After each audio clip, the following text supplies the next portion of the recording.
ಸಮಾಜ ಉಳಿಯುವುದಿಲ್ಲ. ಪಹಲ್ಗಾಮ್ ಏನಾಯಿತು ನಿಮಗೆ ನೆನಪಿದ್ದೇನೆ? ಹಿಂದೂ ಅಂತ ಹೇಳಿ ಗುಂಡು ಹೊಡೆದ್ರು ಅವರು. ನಿಮ್ಮ ಜಾತಿ ಕೇಳಲಿಲ್ಲ, ರಂಗನಹಳ್ಳಿ ಅಂತ ಕೇಳಲಿಲ್ಲ, ಅವರು ಪಕ್ಷ ಕೇಳಲಿಲ್ಲ, ಹಿಂದೂ ಅಂತ ಹೇಳಿ ಗುಂಡು ಹೊಡೆದ್ರು. ಇನ್ನೂ ಬುದ್ಧಿ ಬರಲಿಲ್ಲ ಅಂತಂದರೆ ನಿಮಗೆ ಆ ದೇವರು ಕೂಡ ಕಾಪಾಡೋದು. ನೆನಪಿಟ್ಕೊಳ್ಳಿ, ಬಹಳ ಗಂಭೀರವಾಗಿದೆ. ನನ್ನ ಸ್ವಾರ್ಥ ಏನಿಲ್ಲ, ದೇಶ ಉಳಿಸ್ಬೇಕಾಗಿದೆ, ಹಿಂದೂ ಧರ್ಮ ಉಳಿಬೇಕಾಗಿದೆ, ನಿಮ್ಮ ಮನೆಯಲ್ಲಿರುವಂಥ ಹೆಣ್ಮಕ್ಳು ಉಳಿಬೇಕಾಗಿದೆ, ನಾವು ಪೂಜೆ ಮಾಡುವಂಥ ದೇವಸ್ಥಾನ ಉಳಿಬೇಕಾಗಿದೆ. ಈ ದೇವಸ್ಥಾನ ಉಳಿಬೇಕು ಅಂದರೆ ನಾವು ಒಟ್ಟಾಗಬೇಕು, ಒಂದಾಗಬೇಕು, ಧೈರ್ಯದಿಂದ ಇರಬೇಕು. ಯಾರು ಹೆದರಿಸುವ ಅವಶ್ಯಕತೆ ಇಲ್ಲ, ಯಾವ ರಾಜಕಾರಣಿಗಳು ಹೆದರಿಸುವ, ಯಾವ ಪೊಲೀಸ್ ಡಿಪಾರ್ಟ್ಮೆಂಟ್ ಹೆದರಿಸುವ ಅವಶ್ಯಕತೆ ಇಲ್ಲ. ನಮ್ದಿರಿ, ಇದು ನಮಗೆ ಹಕ್ಕಿದು.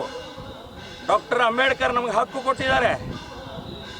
ಸೊ ಹಾಗಾಗಿ ಈ ರೀತಿ ನೀವು ಗಟ್ಟಿಯಾಗಿರಿ. ನೋಡಿ, ಇಷ್ಟು ಒಳ್ಳೆ ಕಾರ್ಯಕ್ರಮ, ಇಷ್ಟು ಒಳ್ಳೆ ಅಲಂಕಾರ, ಈ ಕೇಸರಿ ಉಳಿಬೇಕು ಅಂತಂದರೆ ನಾವು ಧೈರ್ಯದಿಂದಲೇ ಇರಬೇಕು. ಇಲ್ಲದ್ರೆ ನೀವು ಉಳಿದಿಲ್ಲ, ದೇಶವನ್ನು ಉಳಿಸೋದಿಲ್ಲ. ಪರಿಸ್ಥಿತಿ ಬಹಳ ಗಂಭೀರ ಇದೆ ಅಂತ ಅನ್ನೋದು ನೆನಪಿಟ್ಟು, ಈ ರಾಜಕಾರಣಿಗಳನ್ನು ನೀವು ನಂಬಕ್ಕೆ ಹೋಗಬೇಡ್ರಿ.